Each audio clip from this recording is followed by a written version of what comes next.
So now we will discuss about forming the team structure and also creating a skeletal system from designing the architecture.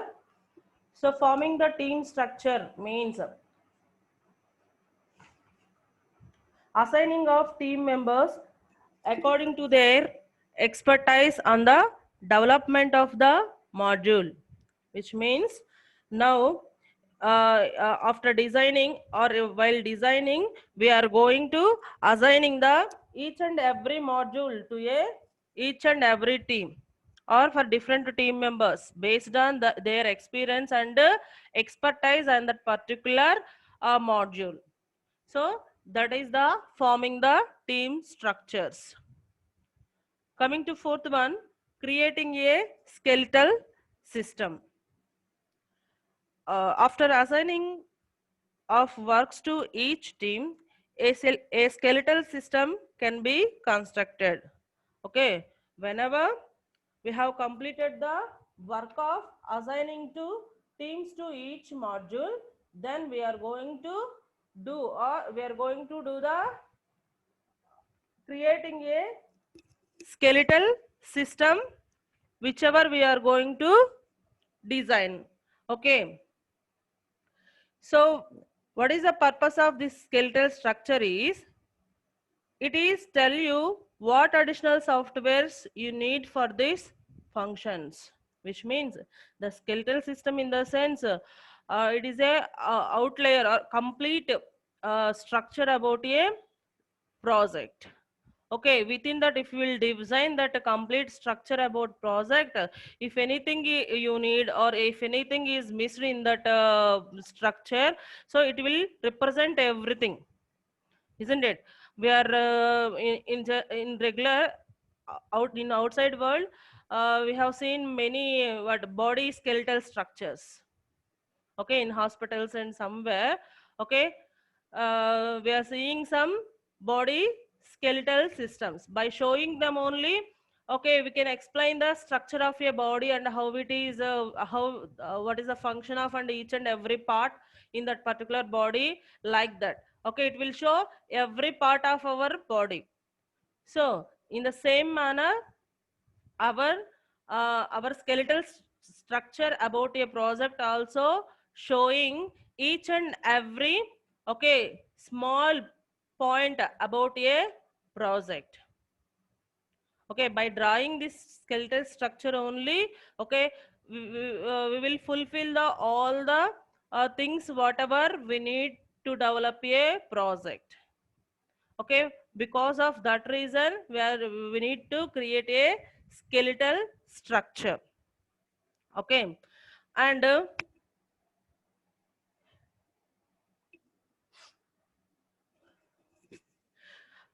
software engineering has stubbing out sections of code so that the portions of the system can be added separately and tested independently. Here in software engineering there is a word stubbing out section. So subbing out in the sense here we are adding some dummy or some temporary systems, okay, in our project, okay, to see what it is, how it will be worked. Okay, we are adding some before going to develop a project.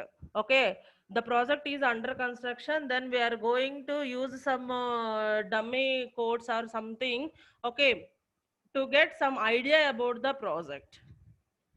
Okay, so that is one of the stubbing out concept will work under skeletal system. Why? Because skeletal system is created for developing a project. Okay, so by developing this only we got some idea, so complete idea about a project. If anything is missed, automatically it will tell us or it will show us, okay, somewhere we have missed something. So to work that what skeletal structure, here we are going to use stub out what products also. By using those projects we are going to create dummy what functions. It will be worked. It will give some dummy architectures or dummy results to whatever we are going to implement in our future. Clear? So this is about our designing of a architecture. Coming to the next concept,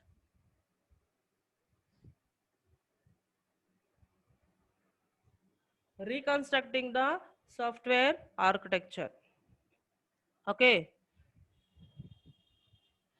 so reconstruction in the sense, already we know that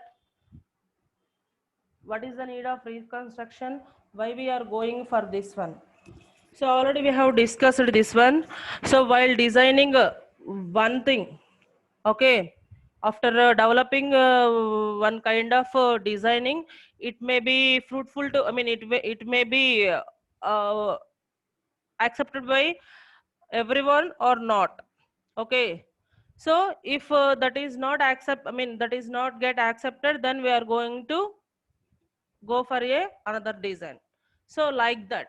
So that designing or reconstructing is going on while developing a project or after completion of the project. Okay, sometimes we need to update that projects after many years. If we developed one project now, after 5 years, after 6 years, if we want to, okay, change that project to new project, then we are in need of a reconstruction methodologies, isn't it? Reconstruction is important everywhere. Okay, then only, okay, our systems, or we are also up to date in real time, in real world. So because of that, reconstruction is mandatory in every work. So here also, if we want to reconstruct a architecture, is it possible or not? Okay, if possible, what are the steps we have to take? Okay, it will be I mean, done automatically or not? Actually, the reconstruction is not a automatic process. Okay, see the first point, it is not a automatic process.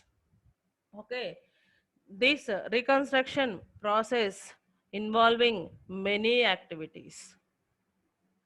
This reconstruction process involving many activities, and it's not a automatic one. Okay, some people should work on this reconstruction process. So, and coming to the second step, it requires the skills and attention of both reverse engineering expert and also the architect.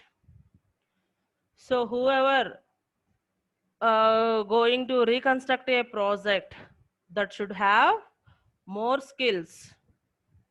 Okay, and also they are they are familiar about the project, what is the complete project.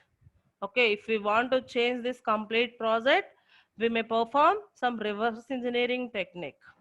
Okay, so those are the expert persons on the reverse engineering technique to reconstruct a existing project or architecture, right? And coming to third point, there is no programming language constructor for layer or connector or other architectural elements that we can easily pick out of a source code file, which means uh, somewhere of the project or somewhere of the architecture, there is no need of coding kind of suggestions. Okay, so we need some other experts to do such kind of works. For example, connection between one component to another component. If you want to make a connection between one component to another component, so there is no need of a programmer. Okay, such kind of connections didn't need a programming kind of supports. Okay, at that time we need some other experts. So that is a third point.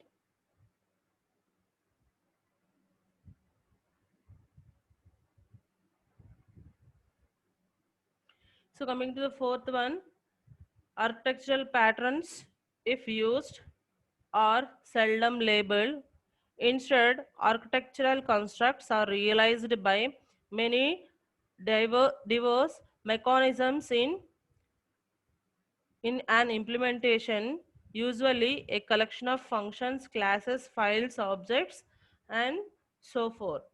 So here we are having different types of mechanisms to each and every pattern implementation, right? So that's why we need of different experts based on where we are going to what making the changes. So in which area we are going to change the project, based on that here we are needing of the experts. Okay, if sometimes we need of different kind of experts at a changing of single module. Sometimes if you want to change at one module, it may affect the all other modules also. Okay, if we want to perform any changes, or if we want to reconstruct at one module, so that will affect the other modules also. In this kind of situations, we are in need of other modules experts too. Okay, and coming to next one, when a system initially developed, it is high level design or architectural elements. These are mapped to implement the elements. Whenever we are going to, after completion of first time development, that is maybe a high level design. Okay, each and every element into that high level design is mapped to other element. If you want to communicate from one module to another module, that is a mapping. Okay, one to one mapping. So while communicating each module only, they will get produce the results properly. We know there is a connection between each and every module. Okay, so in that cases, okay, so they were mapped from one element to another element, which means one module to another module. There is a relation, there is a link in between those. Okay, if we want to go for redesign, once again we need to perform what we need to perform, inverse mapping techniques. Okay, look the last point, inverse mapping technique we need to apply for reconstructing the elements of a project. Reconstructing the element of a project by using some compiler construction techniques. Okay, those are grep, sed, awk, perl, python, and lex is also important. Okay, and coming to next slide, reconstruction activities. So what are the activities are involved to reconstruct a project? First one is information extraction, which means first we should gather the information whichever we are going to change. What are the changes you need? First of all, we need to take that changes information. Okay, that is called information extraction or gathering. And second one is database construction. So database construction involves converting this information into standard form, such as RIGI standard form, which means whatever the data we have taken, we have extracted, that data should be stored into a database. Whatever the database we have constructed, so in the database constructed for the project, in the database we are going to store the extracted information. Okay, so how we are going to store the data into database? Already you know there is a number of entities. Okay, there you are going to store the data in the form of entity relationship tables, ER diagrams. So that ER diagrams representation is called okay, tuple based data, or otherwise RIGI. Okay, RIGI standard form. After database construction, we are going for view fusion. This view fusion combines information in the database to produce coherent view of the architectures. So after construction of extraction data into a table, now it will give the combines the information, already existing information, okay, with the new information to provide, okay, to get the data easily from that databases. That is view fusion work. And coming to the last point, reconstruction. This reconstruction activity is the, okay, main work of a building abstraction, okay, which generates an architecture representation. So this reconstruction mainly focuses on generating on generating of architecture design at designing place. So whatever the changes we have done in a project, that should be replicated or shown in a designing of that project. Okay, so by seeing that changes only, we can reconstruct our project, or we can do the modifications where we need some modifications. Okay, what is updations the what project customer need or somebody's need, okay, like that. This reconstruction is also used for updating of our project's strength also. Okay, so updating purpose also we are going for the reconstruction, and also for to satisfaction purpose. And if what a customer is not satisfied with whatever the design we have, existing design we have, so in such a cases also we are going, or we are moving into the reconstruction, right? And we have small diagram about reconstruction activities. This is that one, the architecture reconstruction activities. In this architecture, we have view extraction, reconstruction unit, documentation part, database, view fusion. This is the total activities.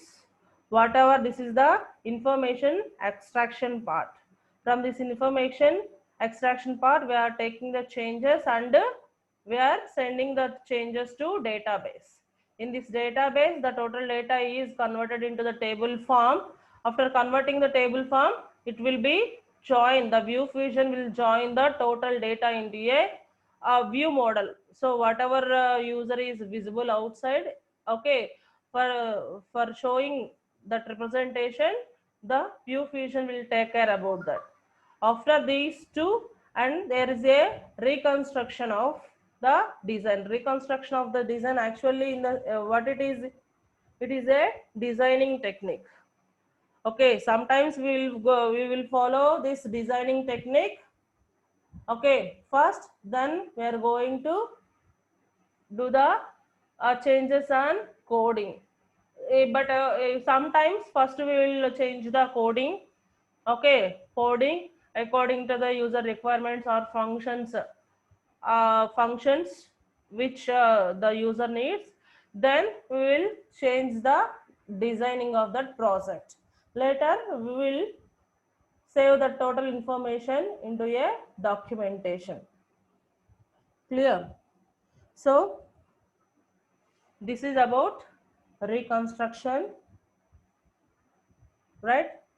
By this reconstruction software architecture, we have finished off our first unit.